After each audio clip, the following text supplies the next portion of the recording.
What's up, Buttercups? Live on YouTube. Welcome to the pregame show.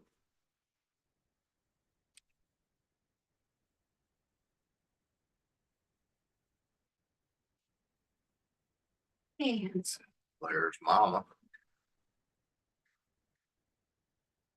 We're live on YouTube. Oh, okay. Alrighty. Before you say some crazy stuff, it gets us banned from everything and everything ever in the world. When would I ever get a span?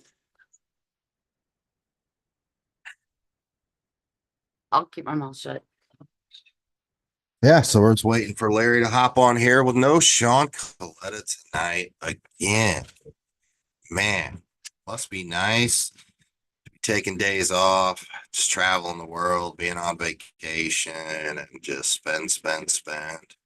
Instead of doing his job, which is every Monday night, 8 p.m. Eastern Standard Time, get on YouTube and entertain you guys. But no, he said, F you guys, I'm not doing it. What the hell, Sean? So I upgraded. Got somebody that looks way better than Sean. Oh, thanks. And then he wants to be like, what podcast has Bree been on? Really? Represent Wildwood Sanitarium tonight on the t-shirt. Salamanca. The man, the myth, the legend right now. Gonna pop him on here.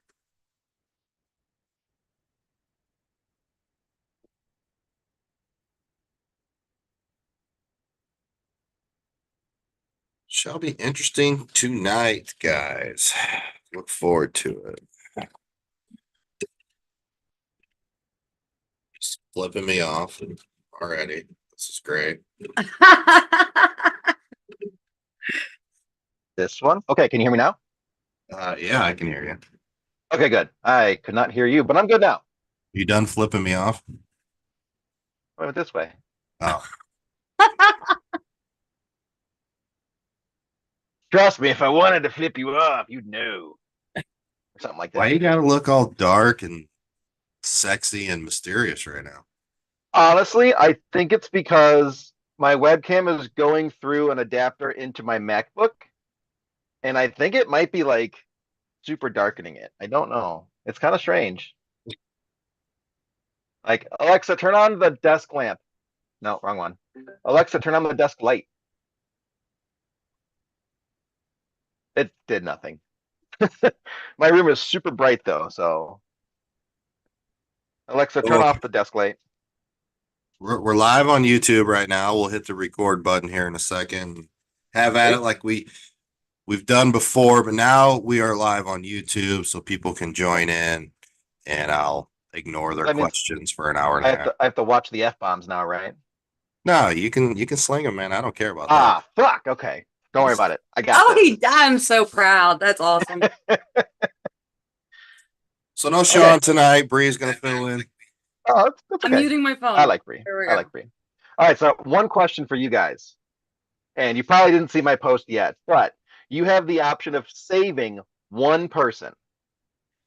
First is Thomas from My Girl, the kid that died from the bees. Ooh. The second is Mufasa.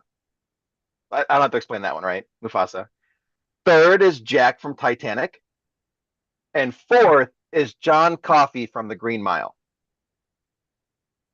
Okay, I'm stuck on the first and the fourth. Because, like, Thomas I'm gonna go J. with the last one. Thomas J. Oh my God. Right? I gotta go Thomas J. I've gotta go Thomas J. Should have taped them glasses. So here's what my brother-in-law said. My brother-in-law said, save John Coffey, have John Coffey save Thomas. Ooh. And I'm like, whoa, you got a plan here. Okay. Damn. No, that's good. Everybody. John, go save Jack. Save the lion. Don't die by the lion, but save the lion. We can save everybody by saving John Coffey. Well, I kind of side with them a little more, I guess. Yeah. Yeah. Don't mind me. I'm modding on the YouTube channel, so and I'm also sharing this out as well. So Ah, before we no hit problem. record for our normal podcast stuff, you have what? You know what? I'm not doing that. Sean does that. I don't do it that way. Okay.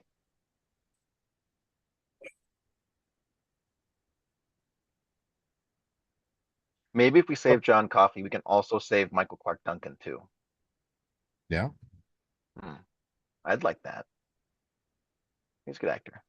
Sorry. No, Continue. that is great. Like, that's thinking outside the box. That's something that we need more of. That's right. We need more outside the box thinking in the paranormal. Oh, that's what out of my mind. That's what I Maybe was just in gonna life say. Like general. out, like that's why I'm always saying like throw the box in the recycling bin. Hmm. Absolutely.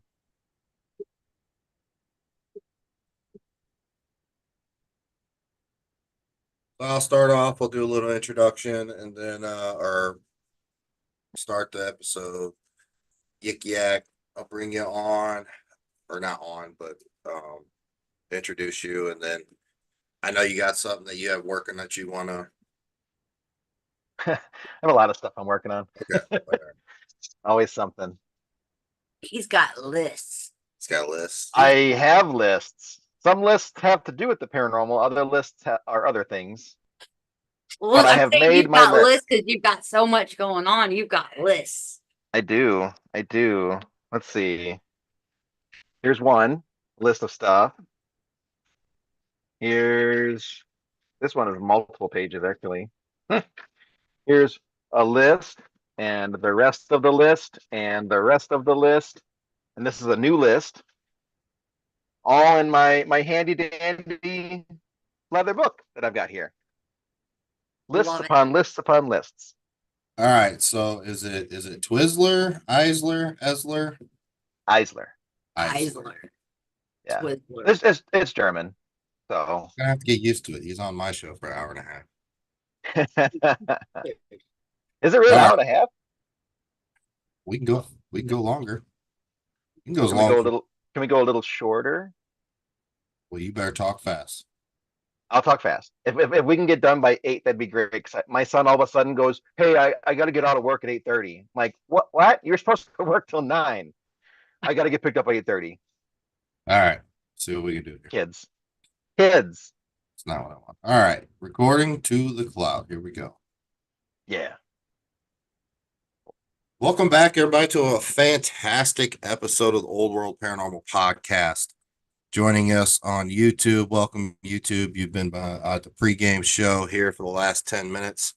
Wondering why the hell did I ever turn that channel on? I don't know, but thank you.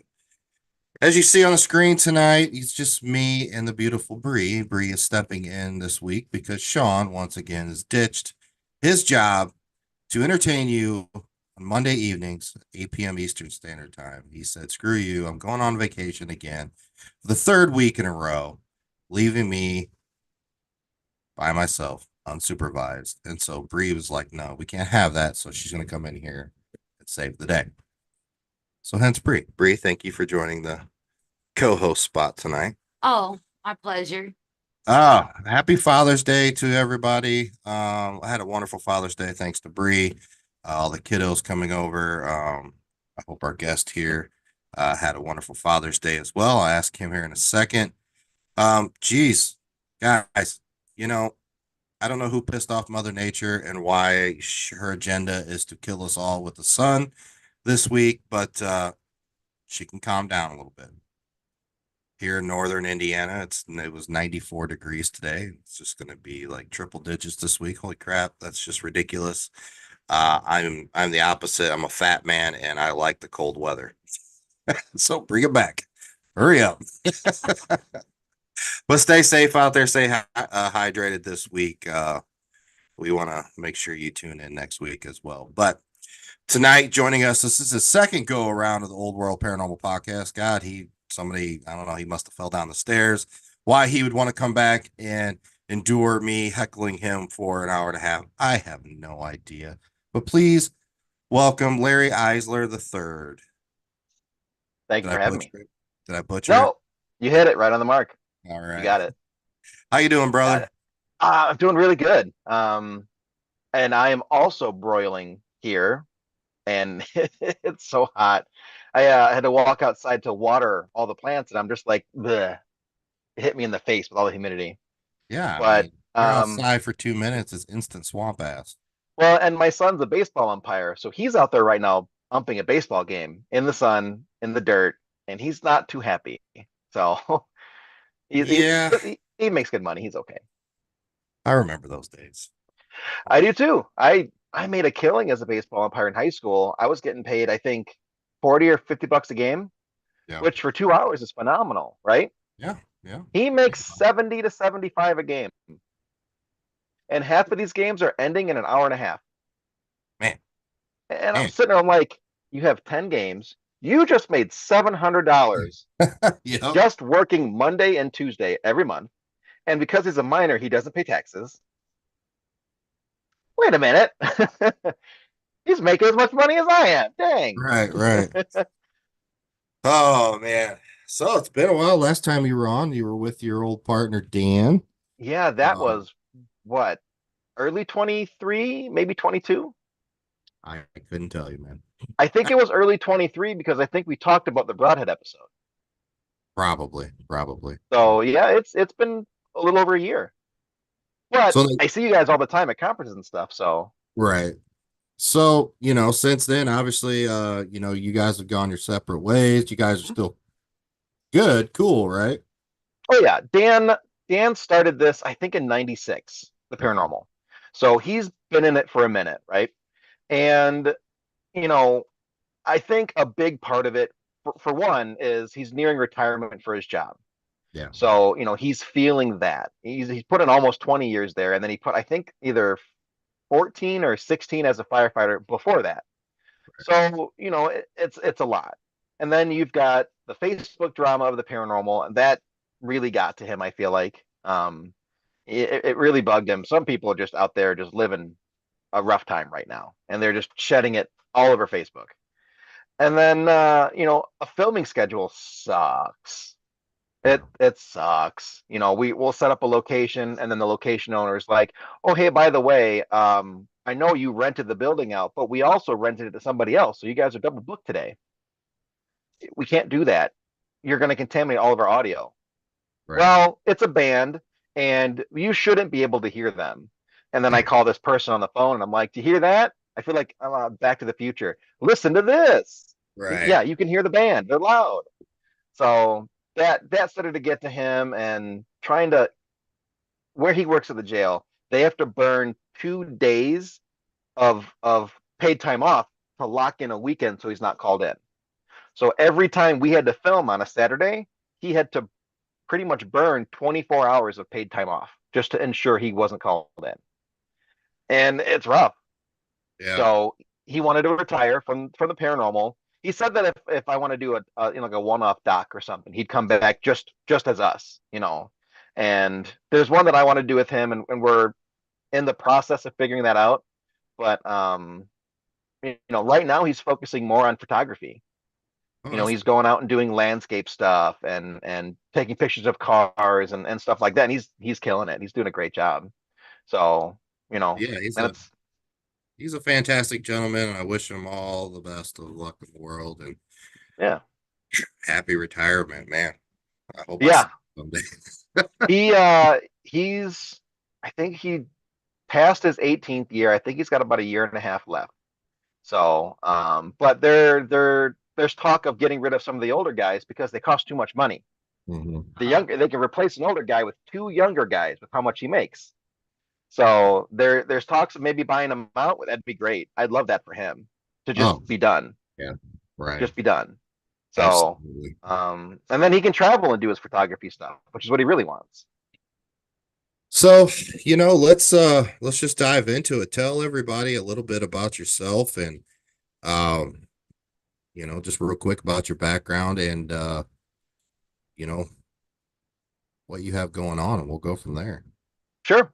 Well, a little bit about my background. I spent about 10 years in the Army. I was a chemical operations specialist. which basically is a fancy word for hazmat and search and extraction for mass casualty incidents. So I was the guy that had to break things with det cord, sledgehammers, and a jackhammer.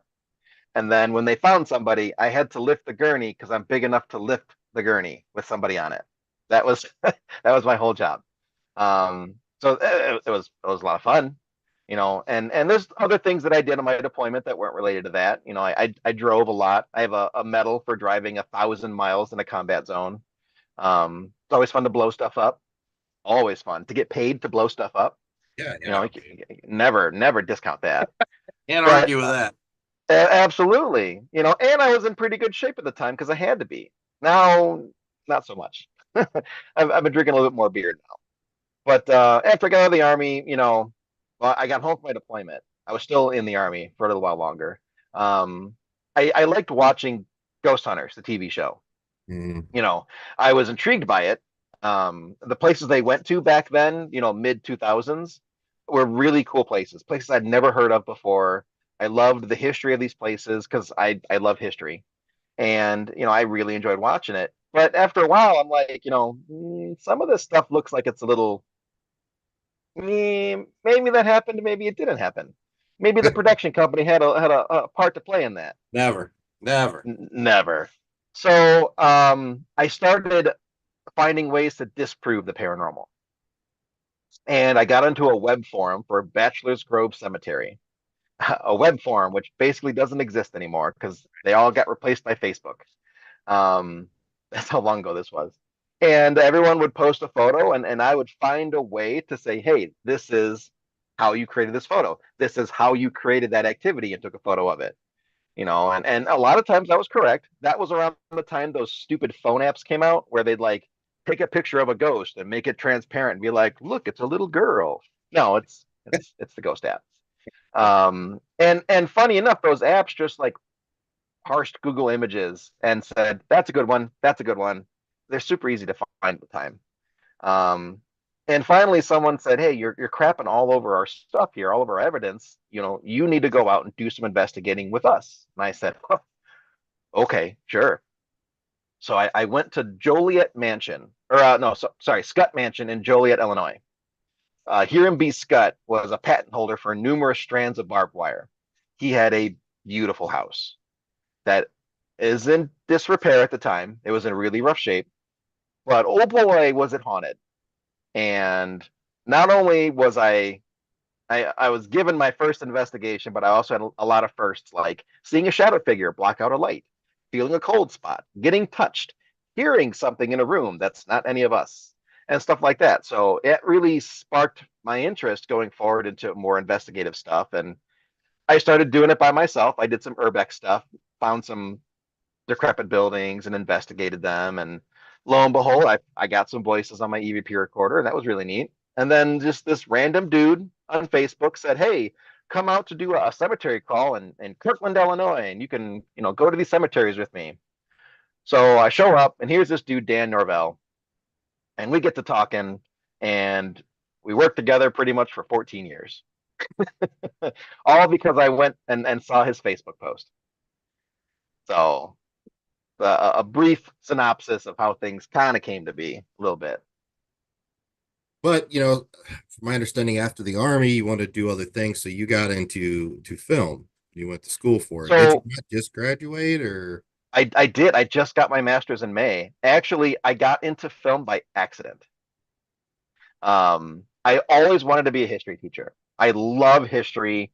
I love discovering new history, things that I didn't know about, or even correcting things. So I'm like, oh, I thought it was this way, but it turns out to be that way. So, I was never a good student. In high school, I was like, my GPA was 2.2 or something stupid like that. Like I was just not a good student. I hated homework. I still hate homework. As a college student, I hated homework too. I didn't really care much. And so I did badly. We'll just put it that way. I had a lot more D's and F's than A's. We'll say that. So I got into the Escape army by. and, huh? Enough to skate by. Just barely, just barely. So I got into the army, and I guess that straightened me out. And when my medical discharge went through in 2015, It took me a little while to adjust to being at home all the time and doing nothing. I spent a good amount of that time drinking. It took me a little while to figure that one out. But come 20, 2017, 2018, I decided, I don't need to be drinking a handle a night anymore. I think it's time to go back to school. So I went for history, and that was my associate's degree and my undergrad degree. So I'm at Northern Illinois University doing my history thing, taking 16 credits a semester and just killing it. 3.5, 3.7 GPA, doing great things. But I needed a minor. And at the time, we were filming this YouTube series called Expedition Entity, and it was rough. It wasn't very good. Now that I look back, I'm like, why did I do that? Why? But Never look back at the old shit, man. never look back. Never look back. But Dan and I were doing it, and we had the Ghost Hunter Dannerville project as our team back then. And I'm sitting there talking to him, and I'm like, there's these film classes at the university. I could take one or two of them, and that would help me make better content for us for our show. And I'm already there getting my history stuff anyway.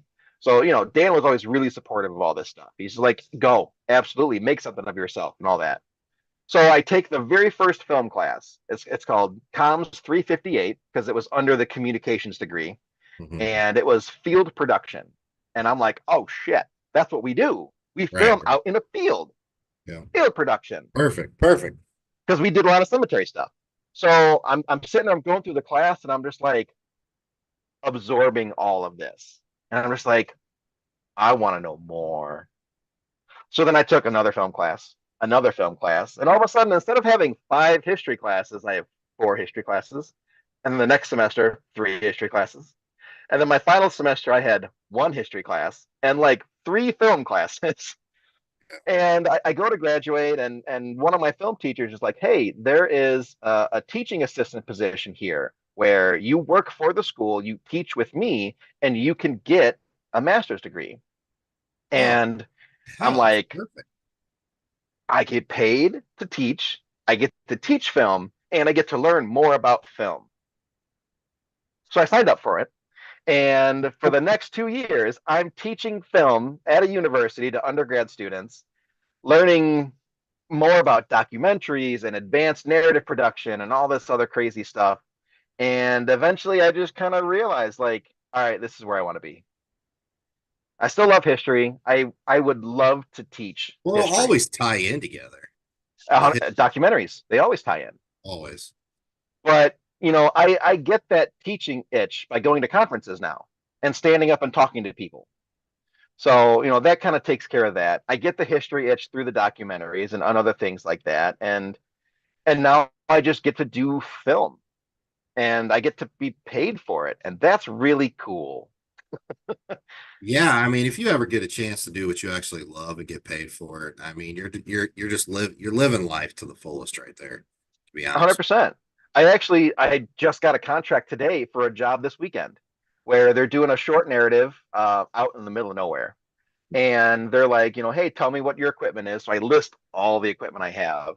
And come to find out, most of it is the stuff they were going to pay to rent anyway. So they're like, we'll just give you the money that we were going to use to rent the equipment. We'll just rent it from you. And I'm like, okay, so what are we talking here? And they're like, oh, for 3 days, maybe about $1,500. Sold. Let's go.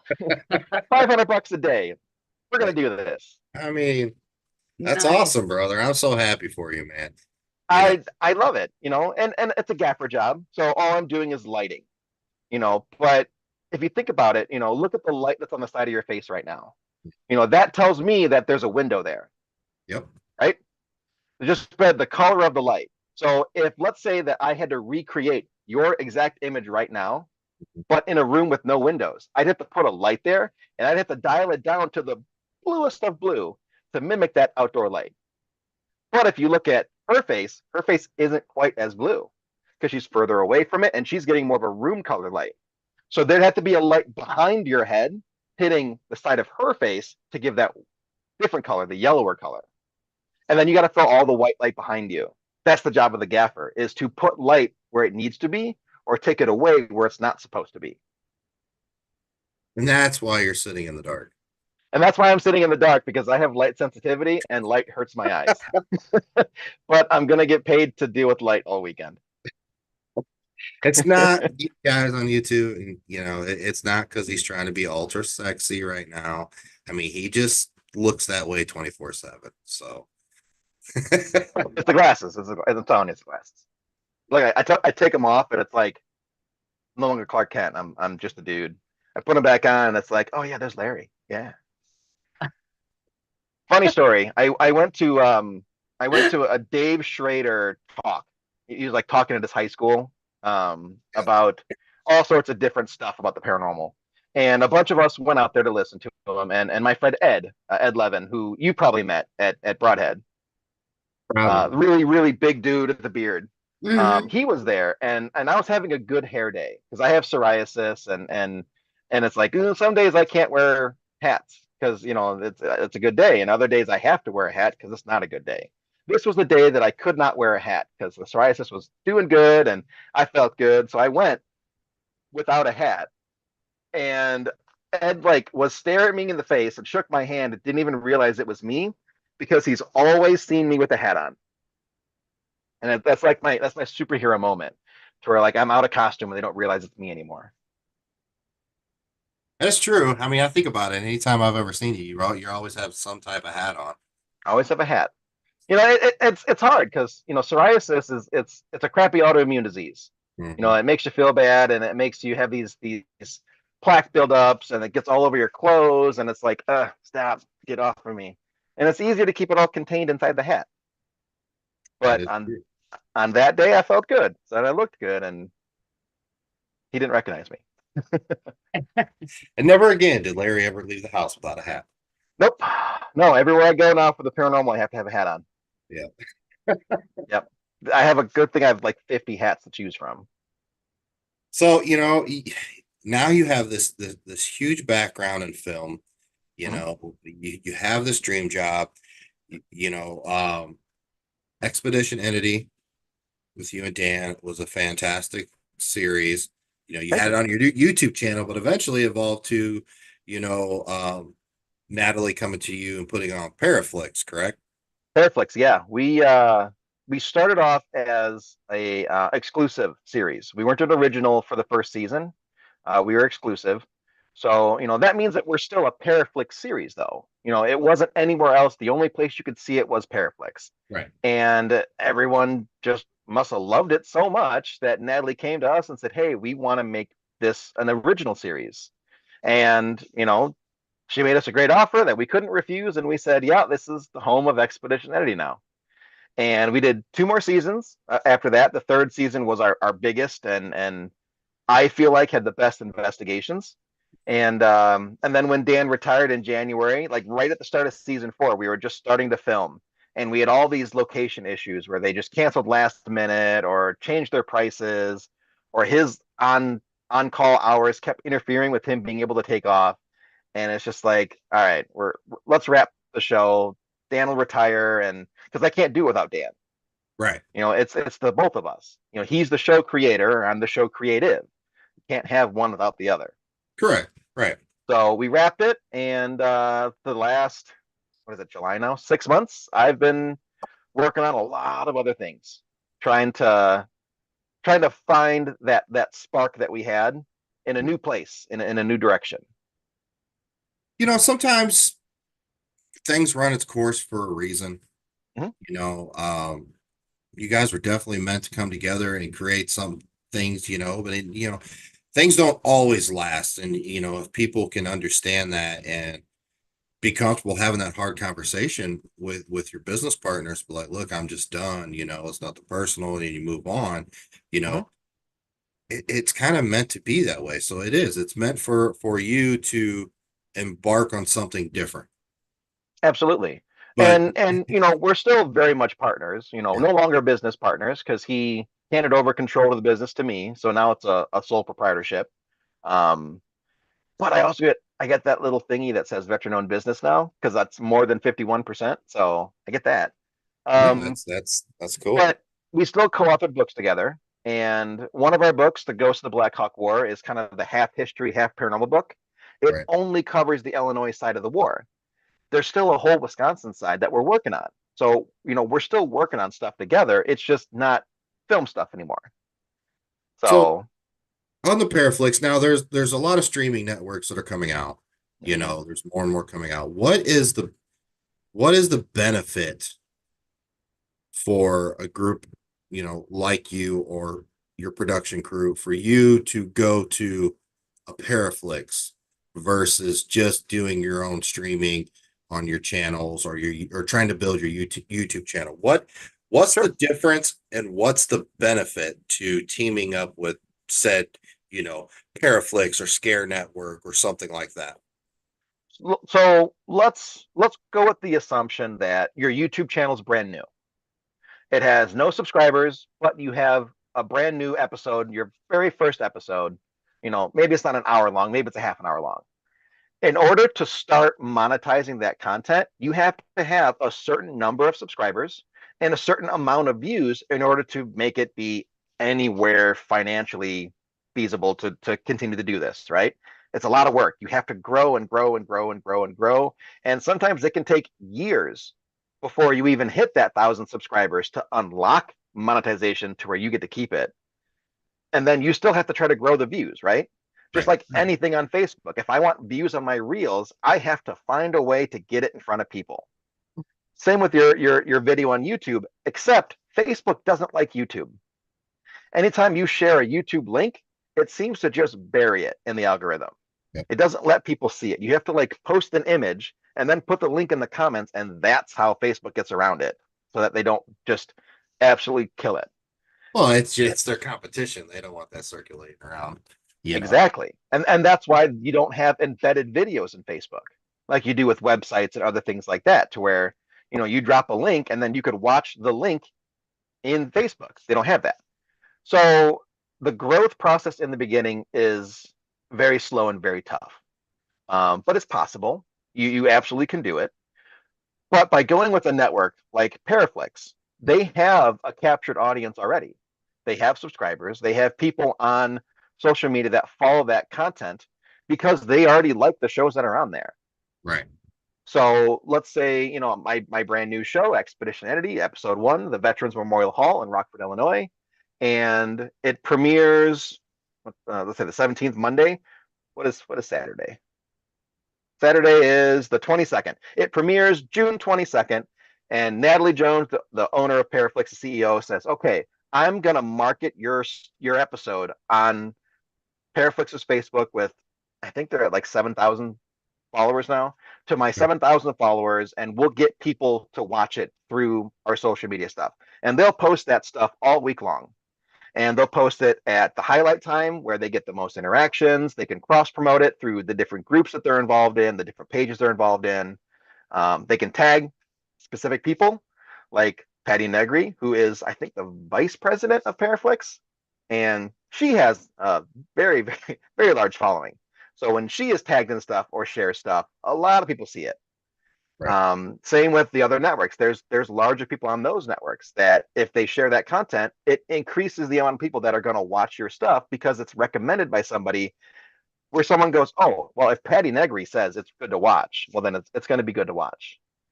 And I feel like going that route, it's going to get you the reach and the growth that you need to get started. Okay. And it's something that you can't really get on YouTube by yourself, because it's all up to you. And if you spam too much with your one account, then Facebook will gig you and be like, "Hey, you're locked up for 30 days. You can't post anything because you keep spamming people. They'll put you in jail." But, Now, as far as these streaming networks, is there is there upfront a monetization for you guys, like an incentive to I, to allow I your have to be content to go on there? I have to be careful what I say. There are contracts involved. Um, I will say this. I used to have a YouTube channel, a gaming channel, before I went back to school. I had, I think, 10,000 subscribers, and on average, I was getting a couple thousand views a video, posting 3 videos a day. So, let's round up and say 10,000 views a day on this YouTube channel. Okay. In the year that I ran that YouTube channel and the year that season 3 of Expedition Entity ran on Paraflix, I made more money on Paraflix than I did on that YouTube with 10,000 subscribers. So there are incentives, there are financial incentives. If you find the right network, it could be very lucrative for you as a filmmaker, or it can require you to work 16-hour days as a YouTuber to try to get people to like and subscribe and boost your content. And I it's mean, it harder just, and it doesn't always equal out to money. I definitely get the whole contract thing, and I wasn't actually, I wanted a blunt answer, not a detailed one, because I didn't want Oh, you to, but people understand, you get on Roku and you're streaming for new apps or your Fire Stick, and you see mhm. that come up, that's a monthly subscription. I mean, obviously that network's bringing in all this money. Reason why I asked, because they're just taking their platform and putting it up. You are actually doing, I mean, you are the creator. You are creating this, 100%, editing it, putting it together, and then sending it to them. I just wondered if there had to have been more of an incentive there for yourself, because I don't see, that's what I'm saying. I don't see the point. You know what I'm saying? So it's financially, it's almost impossible to make your money back anywhere, ever. Not paranormal, film in general. Um, I'll give you an example. My graduation film for my master's degree, I had a short 10 to 12 minute narrative that I was the director of, the screenwriter on. I hired a couple adults, and I say adults, non-students. And then the undergrad students of the class that I was teaching were the crew. So I had this massive crew, and the budget I think was a little over 6 or 7 thousand in total, and that's a super cheap 10-minute film. A lot of these films are 10 to 20,000, and the only reason I got it that cheap was because most of my crew was free because they're getting credit for class. If I were to take that $7,000 film and put it on Tubi's the big money maker for filmmakers right now. It would take me years to make that money back. And that's on Tubi, where you're getting millions of views if you're lucky. Right. There, and that's me doing it myself. If I went through a distributor, there are more predatory distributors right now for any content, not paranormal, just any content in general. More predatory distributors that will make sure that you never see a cent, because they'll always come up with a fee, some marketing fee or some promotion fee. Well, we marketed your content. We sent an email out to all these major film festivals at $300 an email, and then you'll never get any money out of it. So unfortunately, making any content, paranormal, narrative, documentary, it's not great financially. But what it is the stepping stone. Is I can take season 3, episode 1, Broadhead Manor, that won the Telly Award, and I could use that as an example of something that I've made, something that I can do, and I can say, listen, if you want something like this is how much you have to pay me. And then I get paid as a filmmaker making somebody else's project, but this is the example of what I can do. And so I'm not getting paid directly for it, but at the same time, it's still allowing me to get paid. Correct. Got it. I mean, I asked that question because there's a lot of people hopping in the paranormal because they see dollar signs, with the Oh whole yeah. Oh TikTok yeah. live, getting on YouTube and getting on this. Like, look, to get to, a lot of people see Kalani Smith and the following and the money he makes, and they He just he automatic. is he's an exception to the rule. He is the exception he to the rule. is he is so Just like, charismatic. He has so many followers, and it's taken him years, if not a decade, to get to where he's at. so there's two exceptions here, people, in the paranormal. So Mhm. just hit the brakes. There's two exceptions. You have Zach Baggins that Who just, started as a film student. yes, he did, backdoored his way into this show, and then Mhm. took it over. Obviously, you know the whole story. Nick's one of my good friends. Mhm. So Yeah, all of that anyways, aside, and look, they had their issues on the show, right? right, right, right. Things being faked and whatnot. From a film standpoint, it was beautifully done, Oh, absolutely. very well done, and I'm not surprised that what was it, Sci-Fi in the beginning that had them? I'm not. I think it was Sci-Fi. I'm not surprised No, that they what started on travel. was it Travel? They I'm started not on travel. surprised they were picked up because they did their content in-house right away in the Yep. very beginning.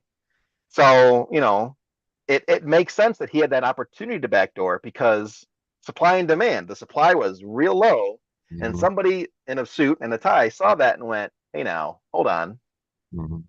we could do something with this," Oh yeah. So and he built I it mean, up. he's made millions, Oh, millions off of this. You yeah. know, not saying Kalani's making millions, but I know Kalani and Savannah, they make a good living off of this. Well, didn't he just spend like forever in England? He's gonna move there eventually. You just see it. Right, He's back every other month. But right. there's some exceptions to the rules. Not saying that you won't make it to where you get to do what you love to do and make money at it. You Hmm. might live comfortably, but the odds are against you that that's going to happen because unfortunately the field is so saturated right now. You know, Especially YouTube it's and just TikTok and it is what it is. You know, yeah. so Well, when I did my gaming channel, and I was not making very much, even though I was getting 10,000 views a day off of 3 videos, it wasn't even enough to really buy groceries for the month, yeah, and that was 16-hour days, and that's six back days a week. that's back then prices of groceries, Back not back today's then price. prices, also back then algorithm too. Yeah, yeah, YouTube's algorithm now is favoring short form content because they're competing with TikTok. yeah. So your long form content is kind of struggling unless you have a pre-built community on another app, Facebook or Twitter or Instagram, whatever, that you can draw people from to get to YouTube. So, I was spending 16 hours a day doing that stuff then.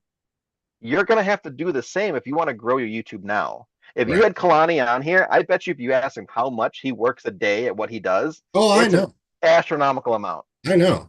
I know. Astronomical. I spent weeks with him back in the day at the Bell, Mhm. so I see what he does. The whole Yeah. night. It's an He all day wake up until you go to sleep. You're thinking or doing something. yep, yep. So And not everybody can do that. Sometimes you only have three no hours to questions. spend because you had a job. So Yeah, we've actually had one question come in. You were asked, was your MOS 74 Delta? it was a 74 Delta. I was actually a 74 Delta 8 hotel. Yeah, 74 Delta 8 hotel because I was instructor certified through the Army to teach Army courses. So I had the extra designator. Nice. I have no idea what that meant. The MOS, Yeah. The your military MOS occupational is your specialty. job that you Yeah. have. And like, so you would actually go to like different schools, and they've got different schools across the United States.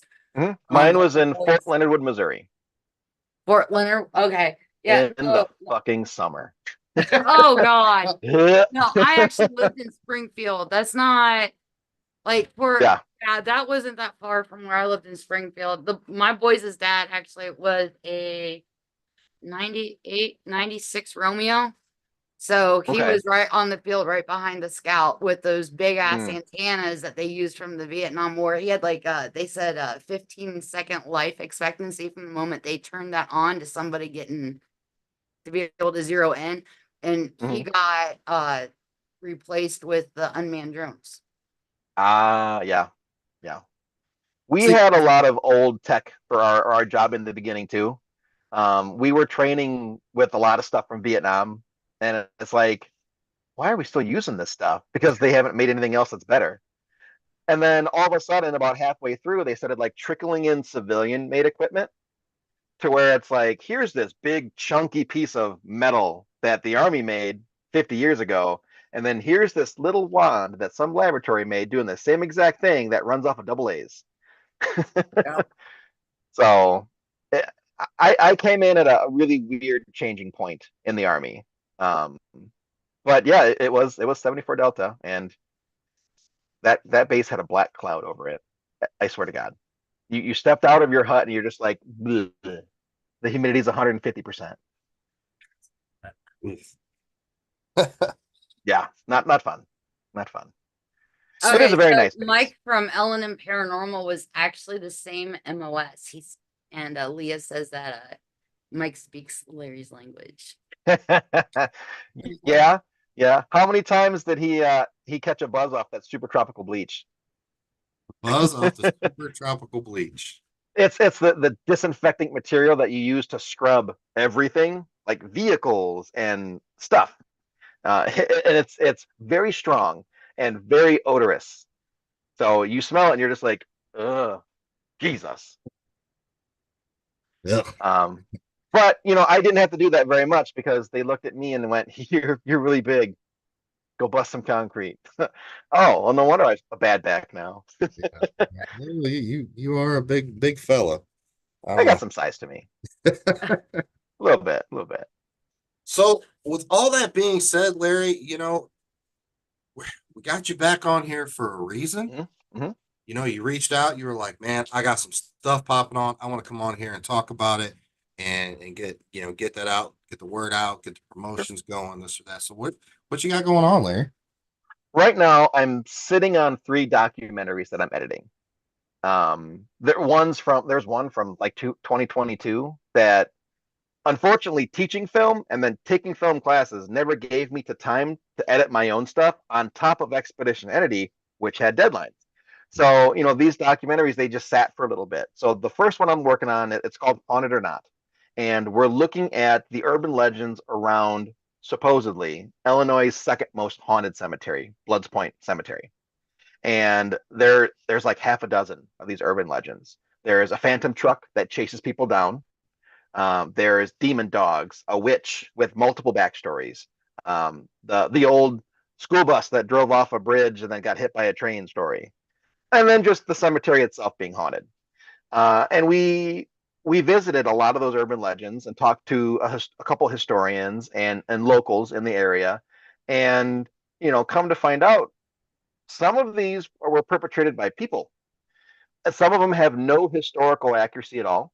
It's just a story that's been passed down to sound spooky to hopefully scare people away from the cemetery. And others are like the demon dogs, a local farmer who lived right next door to the cemetery that would let his dogs out when he saw people in the cemetery at night. So, but some of them have truth to them too. Like some of them, some weird stuff's going on here. So I'm working on that documentary. I don't know where it's gonna go yet. I love Paraflix, so that's my first conversation will be with Natalie Jones. Once it's done, then she can watch it, um, and then we'll see if she's interested. And if not, or maybe she is, and I also might do it on my YouTube too because I want to. So because I have to build my YouTube up. It's got other stuff on there. I want to use Right. it for something. So there's that. And then I have another documentary that I did with Chris Fleming that I still have to do more filming for. That was the Woodstock Opera House, where he's doing his conference this year Oh, at the okay. Opera House. So I think he's doing 2 nights of investigations. At the very least, he's doing 1 night investigation. I think he's doing 2 nights. Um, and that's a wild place. There are a lot of spirits in there that are very communicative and do some weird things.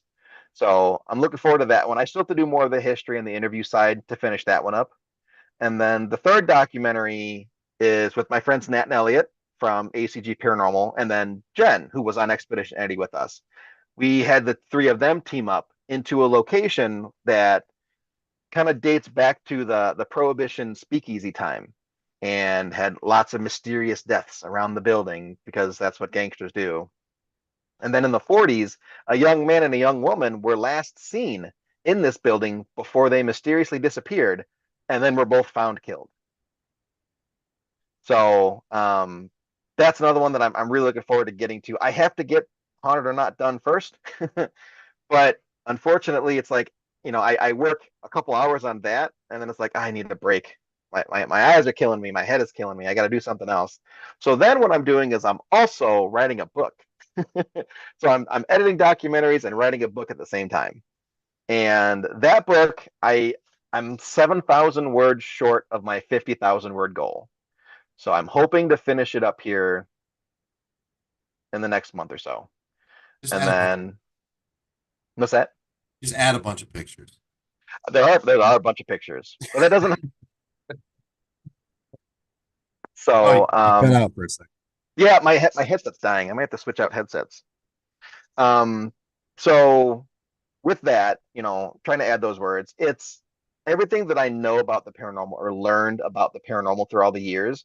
I'm trying to put into a book, a guidebook, where all the guidebooks that I've seen, that I've bought, that I've read through. There's like 100 pages of the history of the paranormal. Yeah. That's not a guidebook. Nobody wants to hear 75 pages of the Sumerians and their spiritual beliefs and the Egyptians. One page, 1 or 2 pages. That's all you need. Like, hey, here's some cool stuff. This dates back a long time ago. Let's get into investigating now. So that's what I'm doing. I'm focusing more on guiding people new to the paranormal and saying, listen, this is how you get started. This is the equipment you should look at first. And then if you want to spend hundreds of dollars, here's a couple more. But really, you don't need to. Here's some alternatives to get started with. Here are some investigative techniques. Here is an example of my investigation report and how I filled it out. And now you can fill one out too if you want. And then some cool pictures, of course. Oh yeah, I got to put the cook. I mean, You are you got to have trying the to cool tell pictures. me you don't have to spend $10,000 in equipment to get in this field? Is that what you're saying? Technically, you already have what you need to get started in this field. Ha ha! You already have one. Our gentlemen. You already got it. Yep. Video recorder, take photos. You can record audio. Don't get the stupid apps. Those are a waste of money. They're all fake. Um, except the necrophonic. The necrophonic I can't put my thumb on yet. I don't know why that one gets Dude, really I'm good results. 50-50 on that, man. I I don't mean, understand it. I'm like you. I'm like, fuck the apps, and then we'll run Necrophonic, and Mhm. it'll say some relevant shit. I'm looking at it, I'm like, there's no way that's in like a database. Mhm. You know, We were up at one of the Black Hawk sites in Wisconsin. It's the massacre that happened at Bad Axe, and 450 to 500 Native Americans died in this space that's like a football field size right. on the Mississippi River. So we brought Diet up, which Diet's like my BFF, like my favorite person in all the world, and she just happens to be a medium too, which is great. So we kind of kidnapped her. She agreed to it, but she had no idea where she was going, and she started picking up on just all the tragedy of the space. So we sit down in this gazebo area, nice and shaded because it was the summertime, just near the anniversary of the tragedy. I think it was the day before because the way the weekend shaped out. And we're doing stuff with the necrophonic, and all of a sudden she starts going, I'm the father, somebody's father, like who's the father? And then she's just asking about the father back and forth, and then nobody notices through the necrophonic it goes Paisa, and Mhm. I get home and I'm listening through it and I'm like, what the hell's Paisa? I don't know what Paisa is. So I start researching it. Maybe it's a sock word, maybe that means father. So I search Paisa, and lo and behold, Paisa is the name of Blackhawk's father, Ain't that and weird? that's the necrophonic. Yeah. Yeah. That's a weird app. I don't get that app. My genuine story is a little different. You know, yours has a heartwarming tale to it. Mine was we're sitting in a jail office and I farted really loud, and the necrophonic replied with, "Oh, that smells." Oh, that's still I'm Yeah. just saying. I'm just that's really cool. I mean, not only obviously it's an intelligent response because they're reacting to something that happened right there, but it also correlates to like, geez, they can smell that. Okay, that kind of changes how I think about the spirits now because what else can they smell? Can they taste things? Is this like the TV show Ghost, where if I cook food, they can be like, oh, it smells like spaghetti. I I haven't hope had it is. spaghetti in That's 10 a cool years. show. That's a cool I show. love that show. I love that show. But Yeah, I don't know. have you experienced the Phasma box yet? Done the Phasma box? I've experienced a Phasma box on one investigation last summer. Who had it? That was real interesting on the USS North Carolina. Okay. With a So, static. And then they also had a static, one of the where it lights up around the edge when it detects it. And I think I have video where the Phasma, because we were down where it actually got impacted by the torpedo. And oh, okay. the Phasma box starts talking and it actually like addresses me, says my name, Yeah. and then starts talking about a sailor that's behind me, and then the static room that's in front of me goes nuts. Wow. So Yeah. the Phasma box is another one of those apps where I'm just like, why does this work so well? I Yeah. have it on my tablet and I make sure that the tablet microphone is turned off. It does not have access to the microphone. And it does weird noises. Like there's, little bits of reverb and echo and all this other stuff in there. But all of a sudden you're getting responses that it's like, how did that come through there? Just like your story. Mhm. It said your name and that there was somebody behind. Oh, I think We lost them again. Ah, No, I mean, okay, we've had some my headset died. we've had some really crazy experiences with the necrophonic. yeah, the necrophonic, let's see, we've had Get It Girl come through. If I get a girl. Yeah. Yeah. I mean, how many Get it, ghosts are gonna girl. say get it, girl? Yeah, that's Now, like our thing that we now with that being said, I say it all the time. Okay. Does that make sense? So it's weird. And we noticed my voice come through, like saying my own name. Like, why? Where did my voice come? Like, doesn't that have to be programmed in? So why is my voice coming through? And then when I was at Wildwood, I was working in like the middle room, like the maid's room in between the living room and the kitchen. And I'm just having a random conversation and we're having a back and forth conversation, the necrophonic, whoever's speaking through and myself. And they same voice comes through. Where's Nick Groff? oh yeah. Oh, so it actually said Nick's name. Yeah. And then the last night I was there, it kept mentioning Nick and then the mirror. Where's Nick's mirror? Nick's mirror, Nick, mirror, mirror, mirror. Like it was just really odd. And I was like, that's actually kind of extremely relevant for the location, considering Yeah. paranormal lockdown, where the mirror fell off the wall and broke, Mhm. when he was there. So There's just some of these apps where it's just like, why do you work so good? I don't understand it. yeah. And there was I was introduced to the Phasma box through Dale Kaczmarek, who is like the godfather of the paranormal for Chicago. And we brought him to Maple Cemetery, which is one of our episodes from season 1. And it's the end of the night, we're wrapping up, and he's running it through his laptop because it's a Windows app. And all of a sudden it goes, investigation over. And the laptop just shuts down. Done. Won't turn back on. And he goes, well, like, I guess we're done, guys. Well, it's really weird. I forgot to tell you about this too. And I clipped it. I didn't realize with TikTok, because we were still like figuring it out like around January, February, when we did the New Year's Eve at Hinsdale. We fell asleep and I had TikTok running and we left Necrophonic running as well. Right before my TikTok cuts out because I'm asleep, I'm not able to verify it. Somebody, a voice comes through on the necrophonic. I think it's about to close out. Yeah, it is. Goodbye, TikTok. And then my TikTok cut out. I clipped it and I didn't know that you had to actually like still save the video. I thought if you clip stuff, it's saved. Lost it.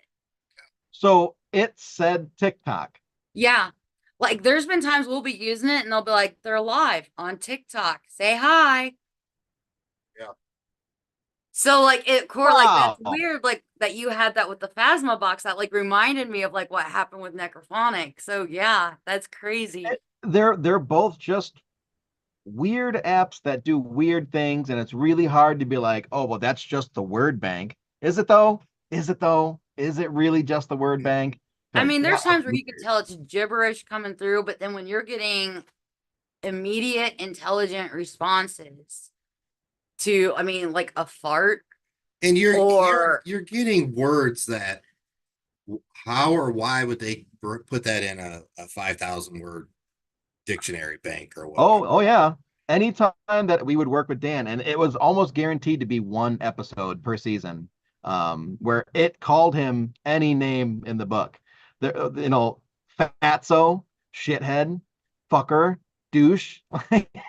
Those aren't in the word banks, but it's only to him. It was never to me. It was never to Steve or Jen. It's just Dan, and it was always some kind of derogatory term through these apps. And it's like, yeah, that's not in there. There's no way. So well, more Bree than I, we've had this little entity thing that likes to follow us around location to location. And real pain in the real, ass. but every time he would come through, I'd be like, my instant response would be, "What's up, douchebag?" You know, and now it responds and calls me douchebag. Like when he comes on, he'll be like, "Hey, douchebag," and it's all like drawn out, and I'm like, "Babe, are you getting this? Like he's calling you a douchebag now, like Wow. necrophonic. Like what the hell?" Yeah. And it was like what, $10 to buy. So anyone can get one. Yeah. Yeah, And it does this weird stuff that, hey, douchebag, fatso, shithead.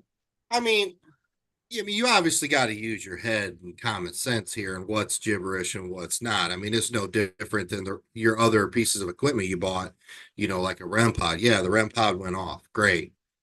Can you do something more intelligent with it? Can you just show me one color on it? Or, yellow for yes, blue for no. When you start getting responses through like a REM pod or like the necrophonic, where there's no doubt, like, you know, this isn't just some frequency coming through the room that's lighting up the REM pod and we think it's a ghost. You're actually getting something that, you know, can show you just one color and hold that color there. Something that's coming through is not going to be able to do that. It's just going to light it up. Yeah. So, Yeah. We like using K2s because it really doesn't take much to set them off. right. So, but if you move them, sometimes they set themselves off. Mhm. So yeah, we'll just set them down like 8 feet apart and we'll just go, okay, that one's yes and that one's no. And then Yeah. we'll start asking them questions that we know the answer to. And once we're pretty sure, like, okay, yeah, we're really having a conversation here, then we'll ask them the questions that we don't know the answers to and be like, well, that one just answered yes. Let's keep a mental note of that because we might need to look at that again later. And yes, could something be setting the K2 off? Sure, absolutely. That's why we don't bring cell phones with us. None of our cameras set a K2 off.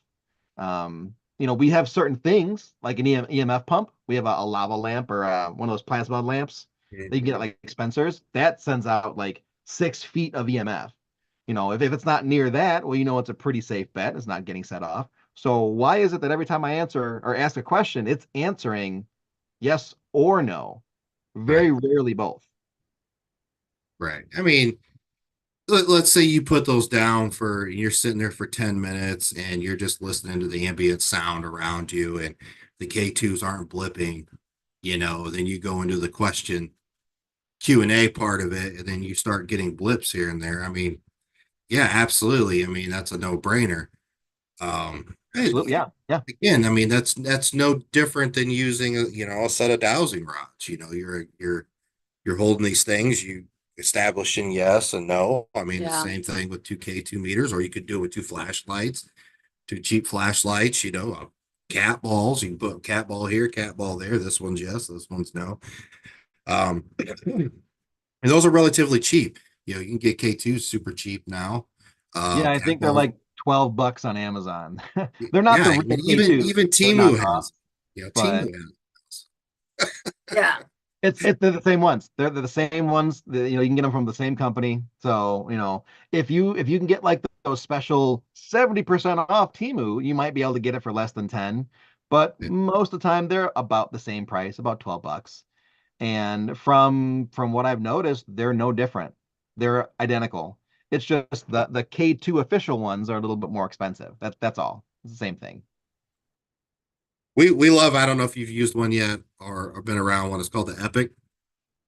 With the voice yes now. Rob from Ghost Gear Tech makes them. So it's a little box. Okay. It's like this big, and you flip it on, and it's a yes no box. So green is yes, Oh, so it's kind of red like the is Flux then. no, but it also says yes and no. Okay, so it's similar to the Flux. Yeah, yeah. So it's really cool. Bree often argues with it. So here we go. Oh, Is I've I seen get that. when Yeah. I'm like I don't want to say channeling, but when I'm picking up on stuff, a lot of times this thing will go nuts. Yes, yes, yes. Yeah. So, but it's got like it still has the red green light, but it also says yes and no, Yeah. like Yeah. vocally. Yeah. Yeah, I've seen them. I don't have one, but I'd absolutely be down to get one. Right now I'm looking at the Chatterbox, I think it is. Oh yeah, yeah. Um, I entered in that contest to try to get one for free and I wasn't lucky enough, but I really do want one because they make a watch strap to where I don't have to like set it down and pay attention to it. I'm just gonna put it on my wrist and walk around, and then whatever it says, it says. Otherwise, I'm just gonna keep going with my investigation. You know, Oh, the anything I chatter don't have to guys? carry with me. Oh, yeah, I bought one. I was one of the first group of people to get one last year and Yeah. loved it, but I can't recall the last time we've used it. I don't know. I'd sell I you just, mine. I literally just sold my Ovilus 5 because I I'll tried. sell you my chatter guys because I don't use it. I'll Don't tell take the it. people at chatter guys, don't. We'll talk about that later. No, no, no, no, no, no, no, no, don't listen. Look, But look, we know you can afford it with that big pair of flex money. Come on now. well, I did buy one of Jay Prather's devices. You know how expensive those are. Yeah, yeah. We I, bought well, we I bought one bought of a the direct cheap one, links. but Yeah. Uh, we've had some really cool stuff come through it. Now, one of the best ones I'll tell you we got, Larry. This wasn't on my direct link. This was on a teammate of mine at the time. mm, We went and investigated Christmas Eve into Christmas morning That was at cool. Randolph. We didn't have anything to do Christmas Eve, and we didn't have kids till late Christmas morning. So it was like, hell yeah, let's go investigate. It was like 2 a.m. and we go down to this lady or the Lulu's room, Yeah, you're in Lulu's. and I go to set my rig up because we're TikTok live. You would not believe how many people would tune in on Christmas Eve on TikTok live. It was insane. We were getting like up to 1,000, drop down to 6, go back holy up to cow! 1,000. We're like, But I set the rig down. Bob walks up next to me, and through the direct link, a little girl's voice goes, Santa. And I was like, holy shit. Wow. I mean, it's pretty relevant. It's Christmas morning. But yeah, a lot of interesting devices, man. And you don't have to go expensive, like Larry says. You can do a lot of the stuff on your phone. And if you want to buy cheap little interacting stuff, it's gonna be just as good as buying $200-300 pieces of equipment. oh yeah. I Yeah, promise. you can buy what is it? The tripwire. It's like 100 something dollars for Mhm. 12 feet. You can spend that same amount of money and get 12 K2s and then just set them down. They That is do the true. same thing. Yeah. And instead of having one long wire that you always have to use as one wire, now you have 12 K2s that you can put anywhere in the room now.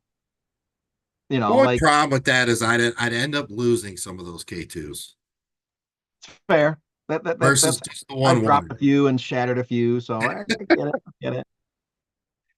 It's like the cat ball. Like there's always, hey, I bought a box of 12 cat balls. There's only 10 in here. Where are the other two cat balls? I don't know. They're gone. The next thing you know, there's only Oh, 6, and then you're buying 12 more. I think all Well, the stores are dead now. We need to get new ones. I have a lot of cat balls actually. I also sell them when I go to conferences because you can never not have a cat ball. Like, oh, I'm doing the investigation tonight. Oh, look, cat ball. Okay, here's a couple bucks. Like everyone buys cat balls. They love them and they die. And you can't like swap a battery out. They're just garbage then. Yeah. Yeah. So just I sell them. And And they're easy I to always sell step a on and couple. break. Yeah, shattered a few. I stepped on a lot of balls. Jesus. Hmm. Okay. Well. All right, moving on. At the cat balls. Oh, So oh.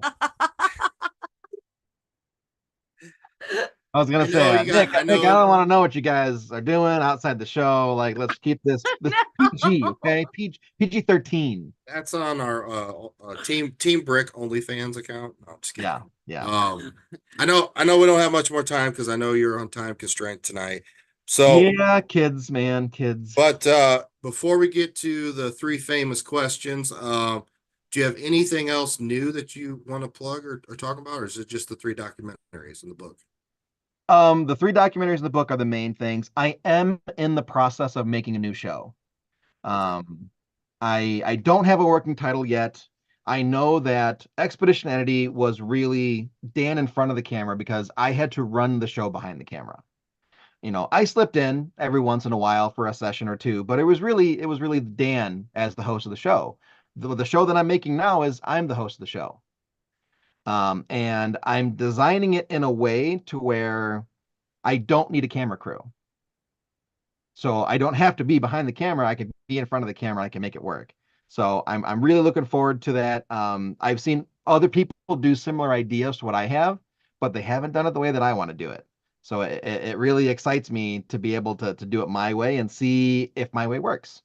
The cool thing is that even though I'm in front of the camera, there's a pilot first. And if it goes beyond the pilot, the idea is to be accompanied by a medium every episode. Okay. Someone new every time. There isn't a permanent medium to where, there's always a fresh face to go with my ugly mug. And, you guys, specifically Bree in this case, you guys have gifts that I don't have. I might border on the clairsentience thing. I can see some things, but I'm way too stubborn to admit it. So I'm just going to say I'm insensitive. You guys can do way more than I can do. And then you can corroborate it with equipment. And that's really cool to watch. Yeah. So that's why I want to bring that into what I'm doing and be like, look at these cool people, look at the cool things that they can do, and then go follow them on social media. That's cool though, because like not only are you bringing a nice twist to it with the mediumship, but then you're also helping push others out there too.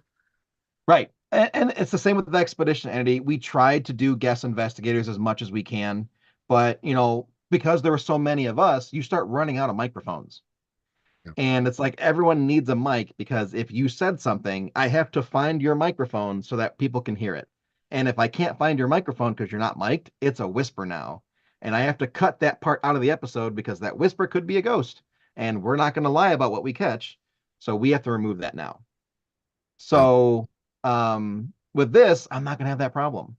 And through the show, I got some really nice pieces of equipment. Is there something behind me? You're looking at me weird, Bree. I thought I was seeing somebody behind you. You probably were. It's the stair guy, stairman. I have a stairman. I'm basement office, so he hangs out on the stairs, and he is constantly. That's over that way. There's a light behind you, which would be on my right. It's like a little pin light, like at the very top, like up right there, like over to your there, yes, there. And I'm watching the light and I'm watching the silhouette and I was trying to figure like, can I get clued into you? It's not me. Sorry. So that's probably the stairman. Squirrel. It's okay, because I'm like, something's back there. She's looking at me like Larry knows by now when my squirrels kick in. I'm like, wait, hold on. there's a dead person behind me, isn't there? Yeah. but yeah, so I got that idea coming. I don't know when I'm gonna do the pilot. Neil from Graveside. He's helping me out with some equipment for the show, and I really want to get it done before I have to return that equipment to Neil. So I'm hoping it'll be sometime this summer, but I have to finish a book and another documentary at the same time. What are you doing And I for have talking about books? a dozen conferences to go to. So Well, hey, if you need a medium, give me a holla. you're on my list. Don't worry. You're on my All right, list. let's burn through these questions real quick so we can get you out of here. All right. All right. All right. So tell all our listeners across the globe, one weird or interesting fact about you that most of your people that know you don't know. So something weird, something interesting. Okay. You ready? Yeah. You've both seen me. I'm a rather large man. Very, Some have said I'm a big, little intimidating. Bigfootish. Some have said I'm very cuddly and teddy bearish. I love watching anime. And it's not like the fan service anime, with the outfits. I was gonna say, what kind of anime are we talking about here? Oh, do you like Ruby? I've watched it. I'm not a fan. Really? It's okay. There's one That's the one my son got me to watch, and I actually got hooked with Ruby. I can't watch anything else. so there's one that I've been watching, and they actually just made live action films on Netflix for it too.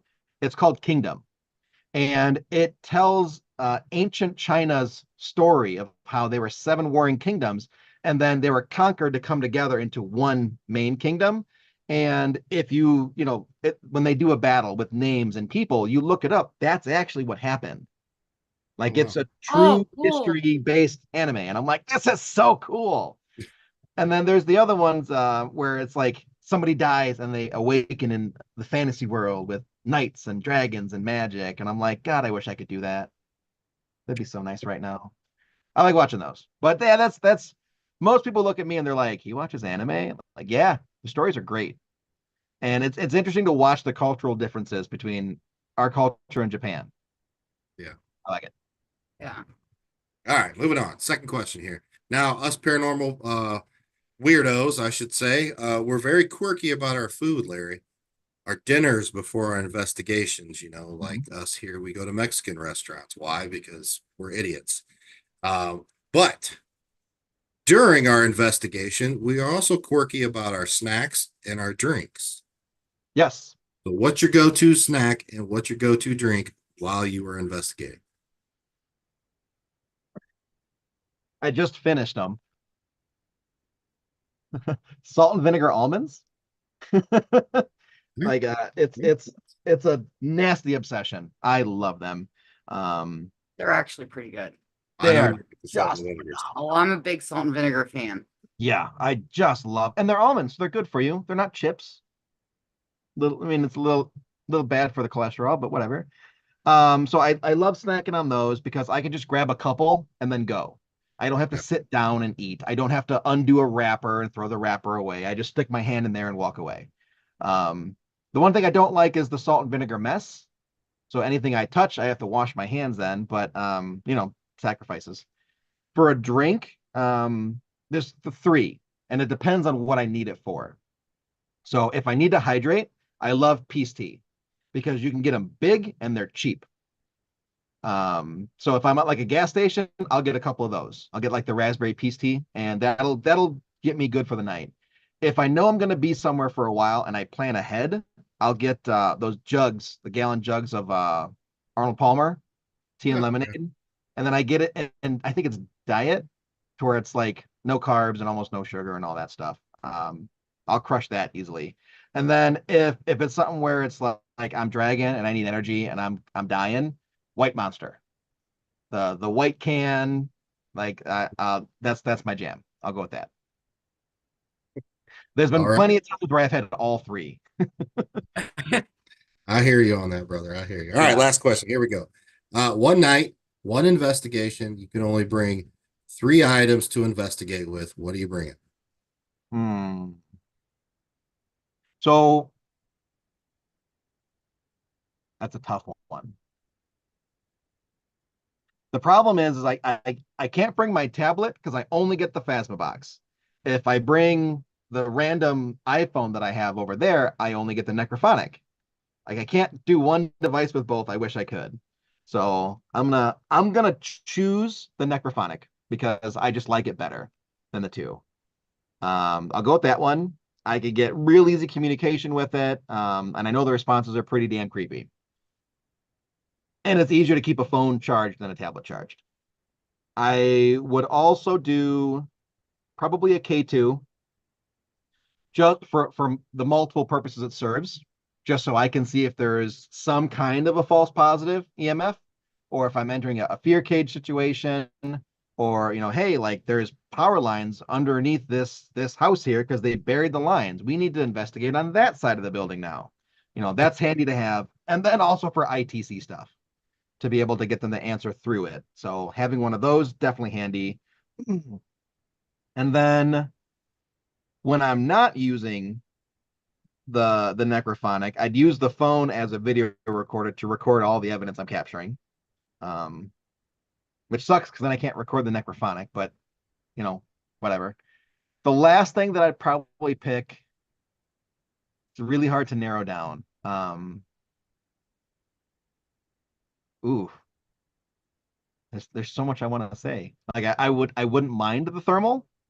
Thermal would be good because you never know when you're going to catch something on thermal, and thermals, you don't catch stuff very often, so maybe it's good or bad. A portal with an SB7 would be really, really cool to have, but it kind of mimics the necrophonic, so maybe that's overkill for that. He's overanalyzing this question. Can I say a medium as my third item?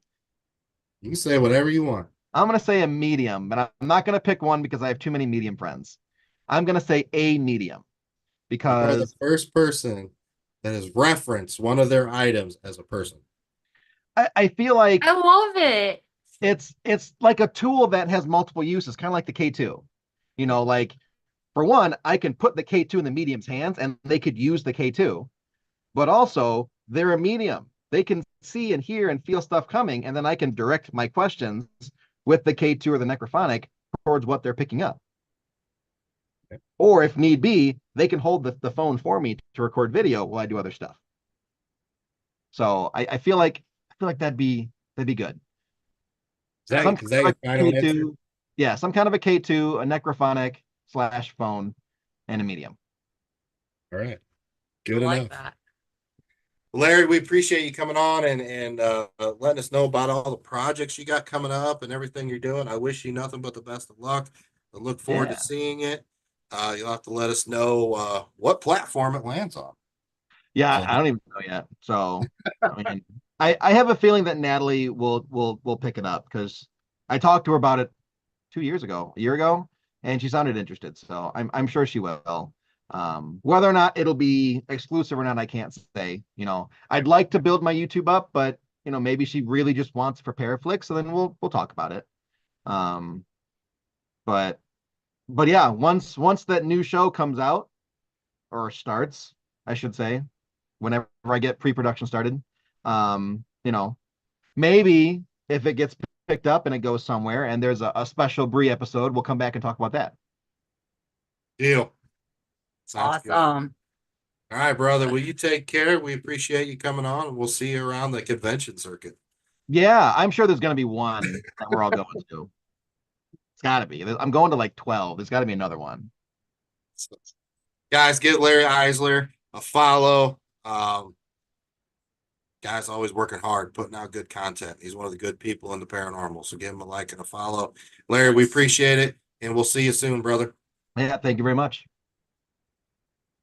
All right, this wraps up another wonderful episode. We'll actually see you in a couple days as another gentleman promoting stuff named Matt Benton will be on the podcast. So we'll see what he has to say. All right, guys, until next time.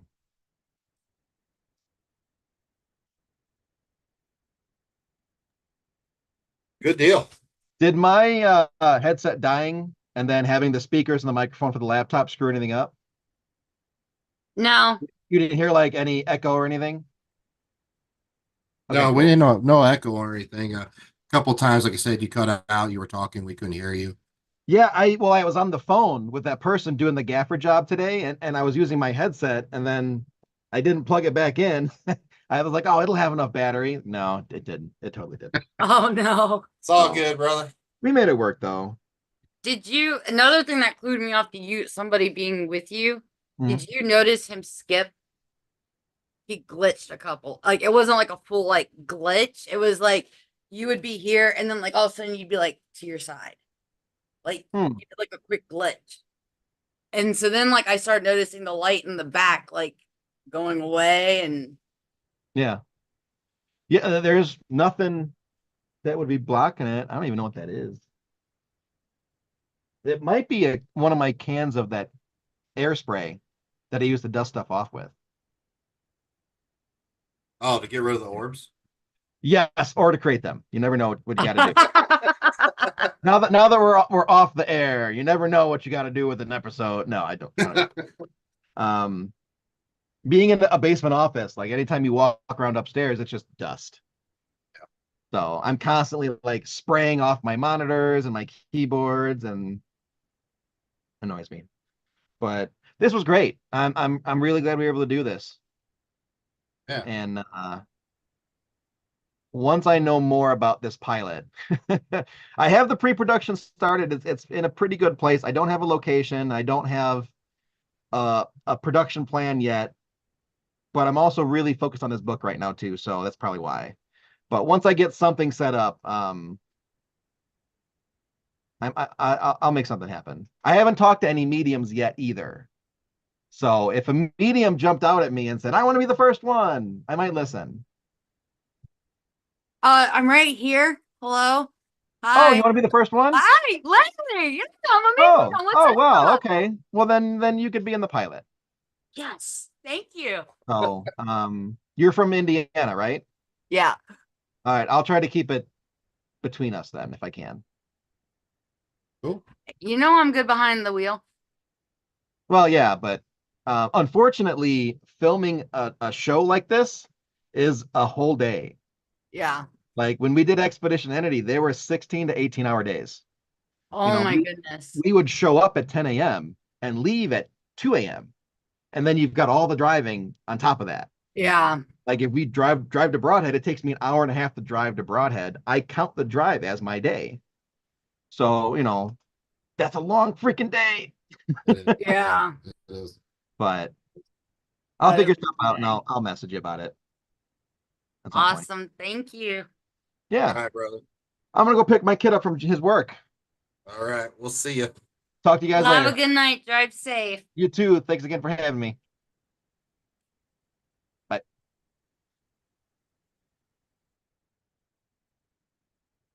Well, guys, he's a busy guy. He He's always is. putting out good content. Larry's a good guy. He's one of the good people in the field. Make sure you guys, follow him on all his social media, subscribe to his YouTube channel, stuff like that. He's a hard worker. He loves what he does, and he gets the opportunity to get paid to do this stuff now, and hats off to him. Yeah. So No, he's very living, proud of him. he's living the dream. He doing what he loves and gets paid to do it. So Oh yeah. No, I'm very proud of him too because he's worked really hard to get his master's and seeing him graduate. That was really cool. It was like watching my younger brother graduate and like he's got a lot of really cool things going on. And